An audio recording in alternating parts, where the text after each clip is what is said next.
Hi, I'm Scott Money, Director of Operations for DocPoint Solutions, and welcome to the DocPoint Video Learning Center. This is part 2 and is a follow-up to the part 1 intro for Nintex Foxtrot RPA. In that introduction session, we mentioned a business challenge where we're now using Foxtrot RPA to make the gathering of information a little bit easier for our monthly project summaries.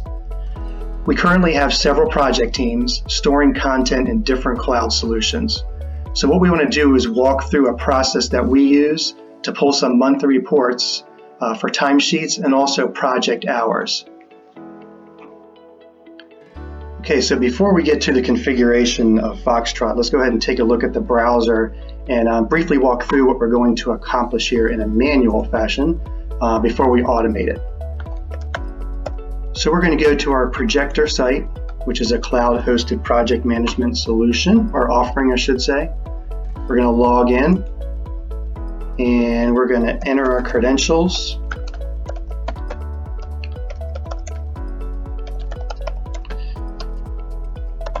Get my super long email in there. All right, so we passed our username, passed our password, and we're going to go ahead and click on Login. That's going to take us to our home screen. And from here, what we do on a monthly basis or bi-monthly, we go to Topics, we go to Time Cards, and you're going to see when this loads, some of the things we are going to have grayed out for obvious reasons. And we're going to hit Run Search. So I'm pulling everything from last month. Click on Run Search. I'm going to get a summary of all my timesheets and hours on projects. And as you see, our project names are grayed out, obviously, and our rates and things like that. But you can see all that information. This is what I need for a monthly report. So from there, we're going to configure the RPA tool to go to Export to File, and we're going to save all of this to a spreadsheet on my local drive on my machine. And of course, that can go to, maybe it gets emailed, maybe it's sent to a network drive, maybe it even gets loaded into another solution. But for now, we're just going to export it to the desktop just to give you a sense of how this works.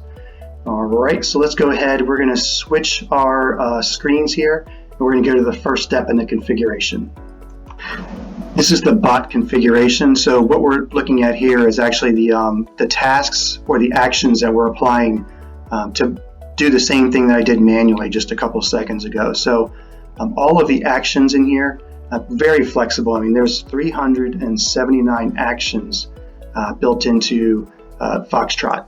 So pretty much anything you need to do, from FTPing, email functions. You can actually automatically read your email if you want to do that.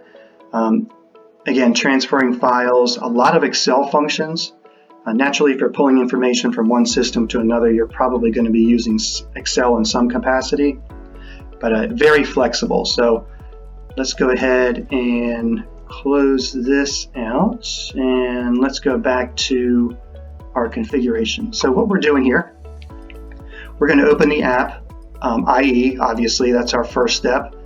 We're going to pass a website. We're going to send our credentials, both username and password. And again, these are all items you select from the library. Very easy to configure. Go to a website, and of course, we're going to click on our items such as the topics menu, selecting time cards, and then once we get our information, we're exporting to Excel, which you see down here. We're saving to my local desktop. So we're going to go ahead. We're going to start this up. I'm going to switch windows and put the browser window up so you can see how this goes from start to finish. So from our browser window, we're going to go ahead and make that our home window here. I'm going to initiate Foxtrot in the background here and start up this task. So you're basically going to see everything from start to finish, opening the app, and going all through all the steps and then saving that file. And what we'll do is we'll come back to that file as the last step. So let's go ahead and get this started. And you're going to see this automatically pass all the information. Again, the browser is already open. I just did it this way. I thought it was a little bit easier to show in this recording. So we've passed our credentials, username, password. We're going to go up to the topics window and select our timesheet management. Okay, you'll see a couple things grayed out as I mentioned before. We're going to search for our last month's summaries for our jobs that we worked, and we're going to export that, and this is all automated. So this can run on a schedule. It can run monthly, bi-monthly. You can have it run at night, whatever you want to do, and that's all easily configured in the admin tool. All right, so we are finished. It has exported its file to the local drive. So we'll go ahead and come back to that section and show you what that file looks like. So this is a screenshot of our results. So you can see all of our content was exported. We have our timestamps for our projects as far as when work started, when it was entered, how many hours. Of course, some of this is fictional, but you can see that's everything that we need for our monthly report. So we can summarize everything, total up our invoices, and verify that everything that is in a timesheet actually matches the invoices as well. So when you have several systems managing similar content and you need to combine those somehow, this is a great tool to do that. And again, it's all automated, so you can set this up. It can run at your scheduled intervals, pulling that information as needed. You don't have to go out and spend time logging into the sites, configuring the export, and all those things. It's a huge time saver, so take that into consideration. Okay, so in closing, I just want to thank everyone for joining us. If you have any questions, please feel free to let us know. If you have config questions, capabilities, give us a call. We'll get those questions answered for you.